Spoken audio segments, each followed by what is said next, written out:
Meu nome é Clara Martins. Essa é a história da minha vingança. Eu estava na minha terceira sessão de quimioterapia quando notei algo estranho no aplicativo do banco. Não sei porquê, mas algo me disse para olhar o extrato da conta conjunta, algo que eu nunca fazia. Naquele dia, no entanto, algo dentro de mim insistiu. 3 transferências altas. Uma delas no valor de R$ 1.827. Meu estômago gelou. Quase perdi o fôlego. O dinheiro havia sido transferido diretamente da conta conjunta para um nome que, infelizmente, eu reconhecia. Alessandra Moura. O mesmo nome da consultora de bem-estar que meu marido havia contratado para me acompanhar durante o tratamento. Nos últimos meses, ele mal me tocava, dizia que precisava de espaço, que era muito difícil para ele me ver naquele estado, que era tudo pesado demais. No começo, ele ia comigo nas sessões, segurava minha mão, levava suco e dizia que tudo ia ficar bem. Mas depois da 6ª químio, começaram as desculpas. Disse que o ambiente era pesado, que drenava sua energia, que saía de lá emocionalmente esgotado. Até que um dia, simplesmente parou de ir. Na mesma semana, disse que precisava fazer um retiro espiritual para se reencontrar, se renovar e voltar mais preparado para me apoiar. O que ele não sabia era que, enquanto ele recarregava as energias, provavelmente do lado da amante, esvaziando o meu dinheiro sem o menor pudor, eu reunia forças de um lugar que ele jamais entenderia. E quando ele voltou, descobriu que eu era capaz de coisas que nem em seus piores pesadelos ele imaginaria. Eu achava que estava preparada para tudo, mas nada te prepara para o dia em que o seu próprio corpo vira um campo de guerra. A quimioterapia era um furacão, minha pele ardia, meu cabelo caía em tufos. Ainda assim, era eu quem pedia desculpas por estar fraca, por chorar, por precisar de ajuda. Rodrigo, meu marido, dizia que tudo era temporário, que ele estava comigo, mas os olhos dele contavam outra história. No início, ele me abraçava, fazia piadas bobas na sala de espera, dizia que eu era forte, mas quando o tratamento apertou, ele começou a se afastar. Primeiro os atrasos, depois o silêncio, depois as desculpas, reunião, trânsito, energia pesada, até que um dia nenhum recado. E eu soube, estava sozinha. Quando decidi raspar minha cabeça por completo, pedi para ele ir comigo. Era simbólico, um ato de coragem. Ele disse que preferia não ver aquilo, que não aguentava. Fingi entender.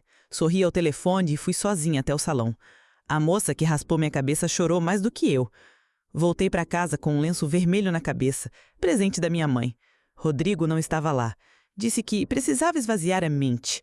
Dormi sozinha, com o couro cabeludo latejando, um travesseiro frio e um silêncio que debochava da minha dor. O médico sugeriu que eu parasse de trabalhar por um tempo. Rodrigo adorou a ideia. Disse que cuidaria de tudo. Contas, compras, remédios. Você só precisa focar em melhorar, Clara. E eu acreditei. Porque naquela fase a gente se agarra a qualquer gesto de cuidado. Comecei a dormir mais. Deixei ele cuidar de tudo. A conta conjunta estava nas mãos dele. Achei que estava em boas mãos. E por um tempo estava. Até perceber que ele andava feliz demais. Como quem vive outra vida, distante da mulher que ele jurou amar. Disse que fazia um curso de respiração terapêutica, que queria aprender a lidar com a dor dos outros. Não questionei, parecia nobre. Mas junto com esse novo Rodrigo veio a ausência total. As sessões eram longas, os exames exaustivos, e o pior era não ter ninguém para dividir o peso. Até as mensagens ficaram secas, sem afeto, sem "como você está?". Foi nesse vazio que ele surgiu com uma solução milagrosa. Contratei uma consultora holística. O nome dela é Alessandra Moura. No começo, achei que ele estava tentando de verdade. A Alessandra era doce, fazia chá de gengibre com limão, falava manso. Mas algo nela me incomodava. Presença demais, perfume doce demais. Sabia tudo. Meus exames, meus remédios, meus horários. Rodrigo começou a citá-la o tempo todo. A Alessandra disse isso. Pergunta para a Alessandra. Eu era a doente, mas era ela quem preenchia todos os espaços. Quando os dois sumiram por 2 dias em um retiro de respiração, comecei a juntar as peças. Hoje vejo que ele nem escondia. Só me faltava uma coisa: prova, concreta, algo que me tirasse a dúvida de vez. Durante uma sessão, sozinha na clínica, paguei um exame pelo app do banco. Algo que ele sempre dizia para eu não me preocupar, que ele cuidava. Mas algo me fez olhar o extrato. E lá estavam as 3 transferências. Uma delas no valor de R$ 1.827. E ali, com a agulha ainda no meu braço e o celular na mão, entendi. Ele não só me traiu, me roubou. As enfermeiras passavam, ninguém notou. Eu só fiquei ali, paralisada. O celular escorregou da minha mão, a tela ainda acesa. Meu mundo era feito de exames, injeções e esperança frágil. O dele de spas, yoga e recomeços. Mas o que o Rodrigo não sabia é que mesmo com um corpo fraco, minha alma estava despertando. E uma mulher que desperta é uma força que ninguém para, ainda mais quando carrega dor e vontade de vingança no mesmo peito. Prometi a mim mesma. Ele vai sentir 1000 vezes mais do que me fez sentir. Mas para isso, eu precisava de foco gelado e um plano perfeito. Rodrigo parou de fingir. Começou a me tratar como quem já tinha certeza de que eu ia morrer. Dormia até tarde, saía para relaxar, comprava vinhos caros, como se tivesse algo a comemorar. Enquanto isso, eu passava os dias na cama, enxuada, tonta, e ele dizia que precisava arejar a cabeça. Foi então que eu entendi. Na cabeça dele, eu não viveria mais 3 meses. Ele já tinha aceitado minha morte, já vivia como viúvo, de uma mulher ainda viva. E pior, começou a gastar como se já estivesse sozinho, como se a herança da minha mãe fosse um prêmio de loteria recém-descoberto. Aquele dinheiro era meu único escudo. Minha mãe sempre dizia: Clara, esse dinheiro é sua proteção. Nunca dependa de homem nenhum. Mas quando eu fiquei doente, eu não consegui cuidar de tudo. A verdade, eu nem tinha forças. E Rodrigo se ofereceu. Eu aceitei, porque confiava, porque amava, porque nunca imaginei que o homem com quem dividi 10 anos da minha vida fosse me apunhalar. Disse que queria me poupar de estresse. E eu acreditei, porque nunca pensei que ele usaria a doença da própria esposa para roubar. Tudo passou a fazer sentido. As compras caras, as ausências, a alegria que eu não via no rosto dele há anos. Enquanto eu lutava para viver, ele usava meu dinheiro para montar outra vida. Eu jamais vou esquecer o que senti naquele período. Sozinha, no escuro, ouvindo meu próprio coração desacelerar. Foi aí que me lembrei da promessa que fiz no enterro da minha mãe. Eu não vou ser fraca.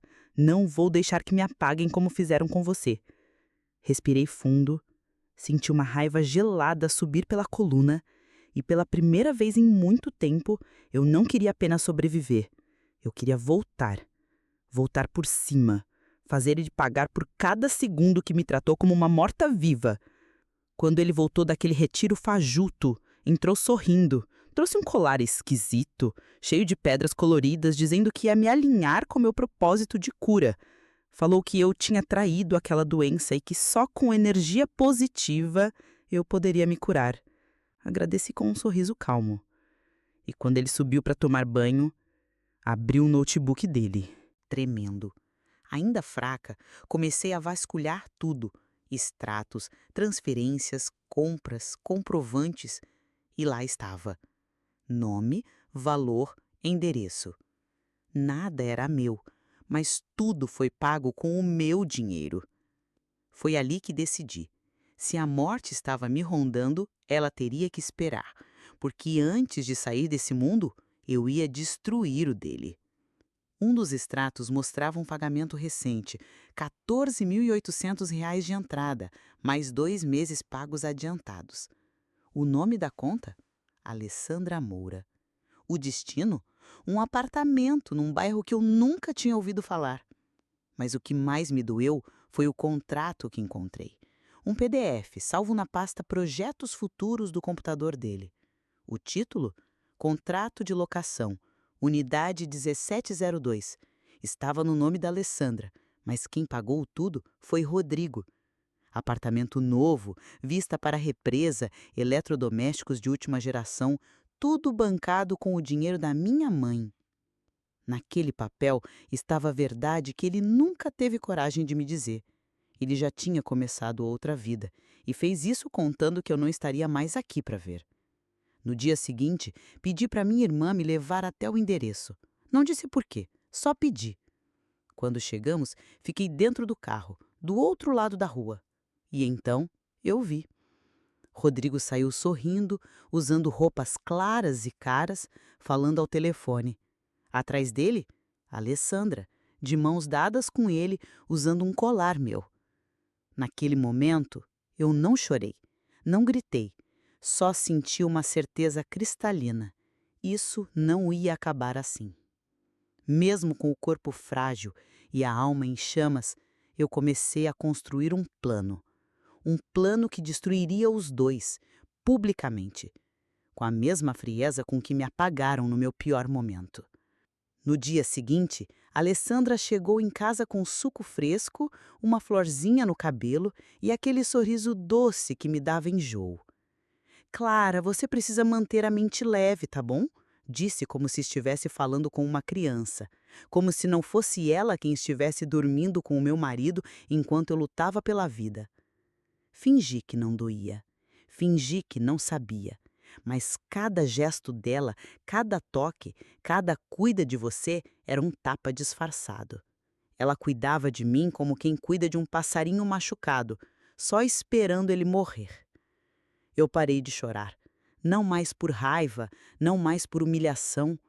Agora eu só observava. Ela arrumava minha cama como se fosse dela, guardava meus remédios junto das minhas cartas antigas. Ela estava em todos os lugares, como se ensaiasse para ocupar o meu lugar. Quando ela saiu para comprar flores, claro, flores. Abri o notebook e criei uma nova pasta. Provas. Salvei cada recibo, cada extrato, cada e-mail que Rodrigo havia esquecido de apagar. Reuni tudo, com calma, com frieza, com estratégia. Porque se eles achavam que eu ia morrer em silêncio, estavam redondamente enganados. Eu ainda estava aqui. E agora eu era perigosa. Entrei em contato com o advogado que cuidava da herança da minha mãe, o Dr. Samuel. Fui até o escritório pessoalmente, mesmo tremendo de fraqueza. Entreguei a pasta com as provas e contei tudo. Ele me olhou com a seriedade de quem entende o que está em jogo. Você tem um caso forte. Se levar isso à justiça, ele vai sair muito pior do que imagina. Aquilo foi como acender uma chama. Eu não queria escândalo. Eu queria justiça e estratégia. Nos dias seguintes, mantive a encenação. Deixava Rodrigo me beijar na testa como se fosse o herói da história. Deixava a Alessandra preparar chá de camomila, passar pomada nos meus pulsos, encher a casa com aquela voz doce e venenosa. Ela não fazia por carinho, fazia porque já se sentia dona de tudo. E eu deixava, porque agora eu estava coletando provas. Ela era boa em fingir, mas eu era melhor. Fingia gratidão, fingia fraqueza, fingia ignorância. Enquanto isso, a pasta provas crescia. E minha alma respirava. Até que uma noite ela esqueceu o celular destravado em cima do balcão da cozinha. Fui até lá com passos silenciosos, dizendo que procurava um remédio. O nome da conversa no WhatsApp era simples: Rodrigo. Deslizei a tela e a primeira frase me tirou o ar. Ela tá piorando rápido, logo vai estar tudo resolvido. Continuei lendo. Eles falavam de mim como se eu já estivesse enterrada, como se eu fosse apenas um obstáculo, uma pedra no caminho. Discutiam o valor da transferência final, o encerramento de tudo. Rodrigo havia escrito: o próximo passo é acertar tudo com o advogado. E ela respondeu, com um emoji de coração. Naquele instante, tirei uma foto da tela e mandei para mim mesma por e-mail. Voltei calmamente para a sala, me enrolei no cobertor e sorri quando ela apareceu com o chá. Boa noite, Clara, disse ela. Boa noite, respondi. Quase sorri de verdade, mas por dentro algo tinha mudado. Eu não era mais apenas a esposa traída, eu era a vítima com provas, a mulher que eles juravam estar perto da morte e que agora era a maior ameaça à liberdade dos dois. No dia seguinte, entrei em contato com uma antiga amiga da minha mãe, Neide. especialista em segurança residencial. Ela devia um favor à nossa família. Pedi que instalasse uma câmera discreta no corredor entre a cozinha e o quarto. Ela não fez perguntas. À noite já estava tudo pronto. Eu assistia a tudo do meu celular, deitada em silêncio. Me viciei nas imagens. Vi os dois andarem pela casa como se eu fosse um móvel. Rodrigo às vezes puxava a Alessandra pela cintura na cozinha. Falavam do novo apartamento, da vista para a represa. Ela mexia nas minhas coisas como se já fossem dela. E tudo estava sendo gravado. Uma semana depois, capturei a cena que precisava. Estavam na cozinha. Falaram da herança. Você devia acelerar isso, Rodrigo, disse a Alessandra. Ainda falta o último laudo médico, respondeu ele hesitante. Ela retrucou com frieza. Vai esperar o quê? Ela morrer naturalmente? Silêncio. Um silêncio de quem já concordou. Naquela noite, salvei o vídeo e mandei direto para o Dr. Samuel. E pela primeira vez em muito tempo, dormi em paz. Meu corpo ainda estava fraco, mas minha mente nunca esteve tão afiada. E eu sabia, a vingança agora tinha tudo para ser perfeita. Passei a fingir estar pior, mais fraca. Tossia mais, falava devagar. Rodrigo sempre perguntava: quero que a Alessandra durma aqui hoje? Eu balançava a cabeça com um sorriso triste. Prefiro ficar sozinha. Eles acreditavam, porque queriam acreditar. Enquanto isso, eu melhorava em segredo. A febre foi embora, o enjoo diminuiu. Mas eu fingia o contrário. Cada suspiro falso era um disfarce, cada gemido, um escudo. Rodrigo relaxou. Achava que estava tudo sob controle. A Alessandra ficava mais atenta. Me olhava de lado, mas não tinha prova de nada. E eu tinha de sobra. Outra gravação foi decisiva. Rodrigo falando ao telefone com o banco, pedindo liquidação antecipada dos bens conjuntos. A voz dele era fria, técnica, como se eu já não existisse. Naquela noite, ele bateu na minha porta com um envelope. É só um documento de segurança, não é urgente. Deixa no criado mudo. Assino amanhã, se eu ainda estiver viva. Respondi com voz baixa e um sorriso fraco. Quando ele saiu, abri o envelope com as mãos trêmulas. Era um pedido formal para mover o único valor que ainda estava apenas em meu nome. Disse que tinha achado um tratamento moderno no Canadá, com terapias menos agressivas, que já tinha feito contato, que precisavam do depósito com urgência. Mas eu pesquisei. A clínica não existia. O e-mail era falso. Tudo parte de um golpe. Ele achava que, além de fraca, eu era burra. Mas aquele dinheiro era o único que ele ainda não tinha tocado, e ele queria acabar com tudo. Planejava me deixar sem um centavo. Nem herança para os meus sobrinhos ele queria permitir. Queria esvaziar tudo e fugir. No dia seguinte, fui ao escritório do Dr. Samuel com o documento em mãos. Ele analisou cada linha e foi direto. Clara, esse homem está tentando apagar tudo que é seu. Naquele momento, eu não era só uma paciente em recuperação. Era uma mulher, prestes a revidar. Comecei a acordar diferente, mais firme, com uma certeza que não vacila. Porque quando uma mulher sangra em silêncio por tempo demais, ela para de chorar e começa a agir. Preparei um chá, passei batom nos lábios rachados e abri o computador. O advogado tinha me mandado uma mensagem. Tá tudo aqui, Clara. Temos o suficiente.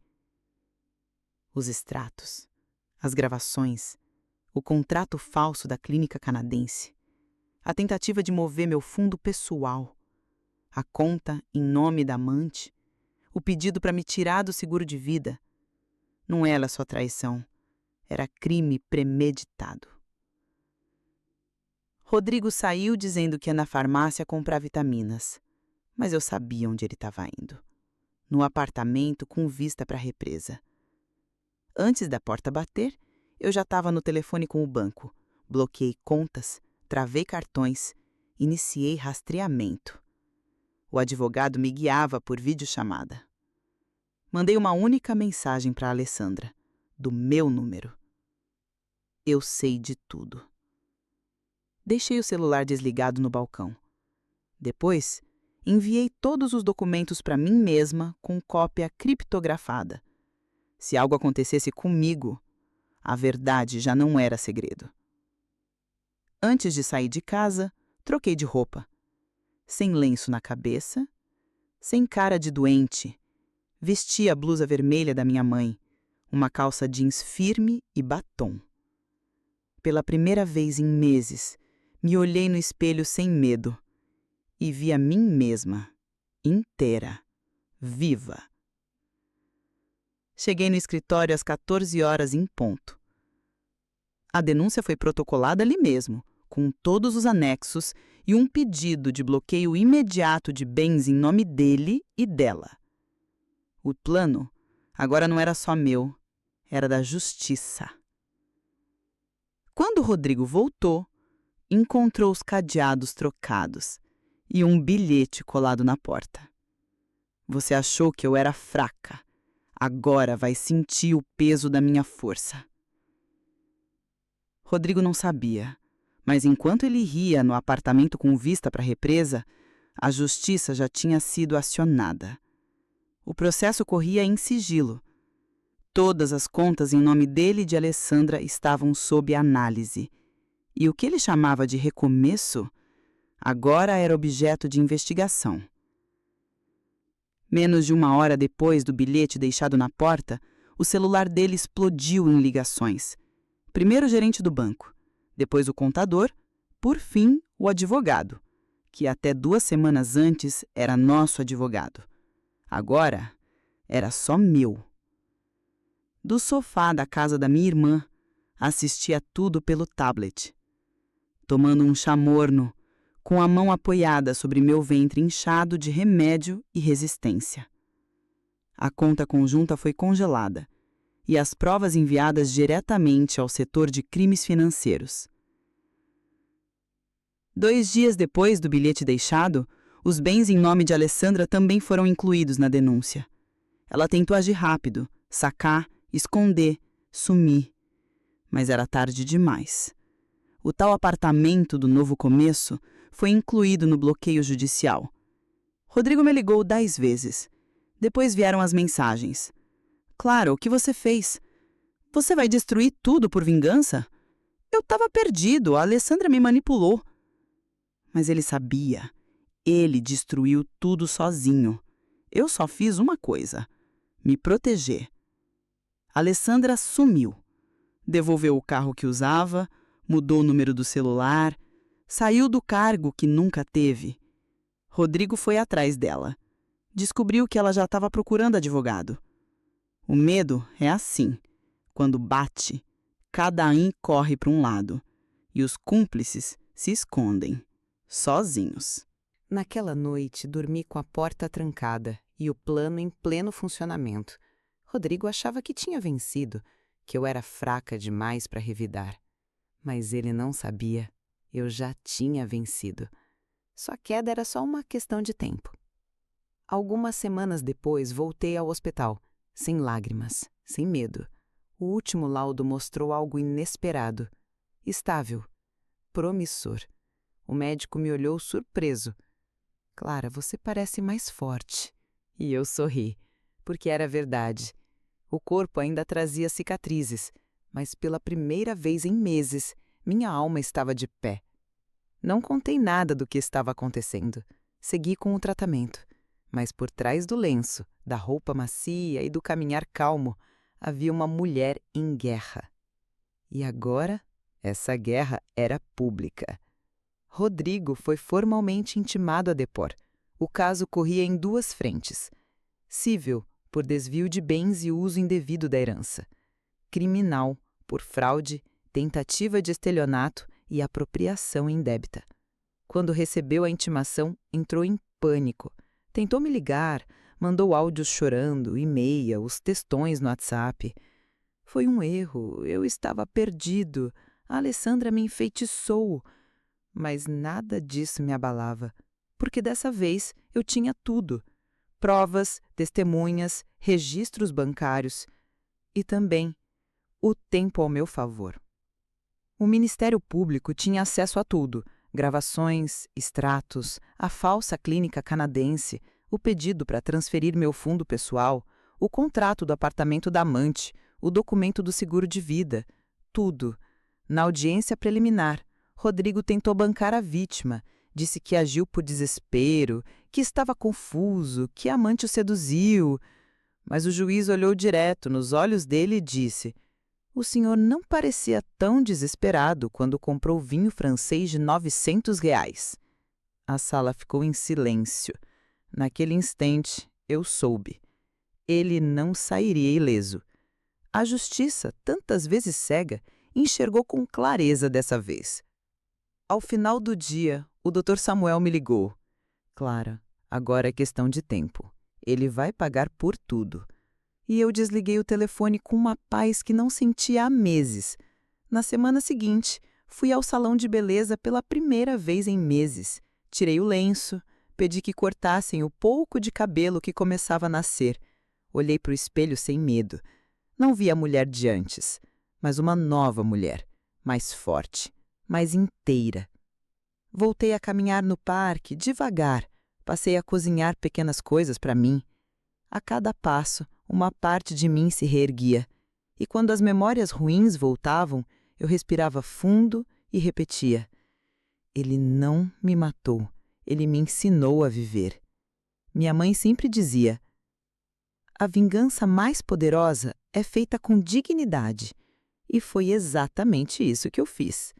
Ver Rodrigo ser investigado, exposto, humilhado, sem que eu levantasse um dedo. Essa era minha justiça.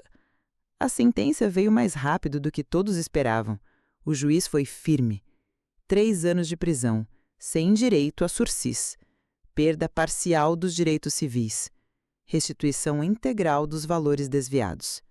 Rodrigo chorou, implorou, disse que a prisão iria destruí-lo, que não aguentaria. Mas naquele momento, ninguém se importava. A vítima, pela primeira vez, tinha nome, resto e estava de pé, de frente para o agressor.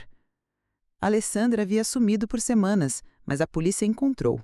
Foi indiciada por associação criminosa, fraude e coautoria. Pegou 2 anos em regime semiaberto. Também teve os bens congelados. O apartamento com vista para a represa, os móveis novos, a conta de cartão de crédito, tudo virou prova. Na minha última sessão de quimioterapia, as enfermeiras me aplaudiram. O tumor havia encolhido. A notícia percorreu meus ossos como um raio de luz. Eu tinha vencido, por dentro e por fora. Rodrigo hoje vive com a mãe dele, aquela que sempre me detestou, mas agora ela chama de vergonha da família. E eu? Eu durmo em paz, com exames limpos, com o nome limpo, com a consciência limpa. Aos poucos fui recuperando tudo: meu corpo, minha dignidade, minha vontade de viver. Fiz uma nova tatuagem no pulso, a letra M, de Martins, o sobrenome da minha mãe. Comecei a cozinhar para mim. Voltei a sorrir sem culpa, sem medo e, principalmente, sem ele. E foi nesse ponto que descobri: a verdadeira vingança não é vê-lo sofrer, é me ver feliz. Feliz, inteira, livre. A vida aos poucos voltou para mim. Comecei a organizar minha casa, dei fim aos móveis que ela tocou, aos objetos que ele escolheu. Reescrevi os espaços da minha história com cores novas, com cheiro de limpeza e liberdade. Minha saúde melhorava a cada exame. O cabelo ralo começou a crescer com fios firmes. A pele, antes opaca, retomava o brilho. Eu, que um dia temia a morte, agora caminhava com passos firmes na direção da vida. Não a mesma vida de antes, mas uma nova, só minha. Não voltei a ser quem eu era. Me tornei quem eu nunca imaginei ter força para ser. As visitas ao médico se tornaram menos frequentes, e toda vez que eu entrava naquele consultório, eu fazia questão de olhar com dignidade. Porque mesmo quando o corpo falhou, minha alma nunca abaixou a cabeça. Um dia fui à praça onde minha mãe costumava sentar para ler. Levei um livro, sentei no banco e pela primeira vez em muito tempo chorei. Mas não de dor, chorei de orgulho, por não ter cedido, por ter me protegido, por ter virado a página. Rodrigo tentou apelar da sentença, mas sem sucesso. A justiça já tinha tudo: gravações, movimentações bancárias, o contrato da clínica falsa, o pedido para tirar meu nome do seguro de vida, os prints das conversas onde ele e a Alessandra falavam de mim como se eu fosse apenas um empecilho no caminho deles. Ele chorou na frente do juiz, tentou jogar a culpa nela, mas ninguém mais acreditava, nem mesmo a mãe dele. Ele perdeu tudo: a liberdade, os bens e o respeito. A Alessandra reapareceu magra, abatida, sem cor, dando entrevista falsa tentando se passar por vítima. Mas a verdade já estava registrada em cada processo, em cada conta bancária. E a justiça foi firme. 2 anos e bloqueio de todos os bens. E eu? Eu estava viva. Não só fisicamente, inteiramente viva. Passei a fazer terapia, voltei a cozinhar, dei risada com minhas sobrinhas e tomei o hábito de escrever. Toda noite antes de dormir escrevi uma linha. Eu sou maior do que tudo o que tentaram tirar de mim. Hoje moro sozinha, em paz. Acordo cedo, caminho pelo bairro, visito os lugares que por um tempo me fizeram mal. Agora como dona da minha história. Não fujo de nenhum canto, porque hoje eu sou presença. Se você está lendo essa história até aqui, saiba: a mulher que eles tentaram apagar com veneno e silêncio virou fogo e sobreviveu e venceu. Gostou da história de hoje? Então ajude o canal apenas compartilhando essa história com 2 amigos, pois isso nos ajudará demais. Comente a sua opinião e se inscreva no canal para receber nossas belas histórias. E ative também o sininho das notificações.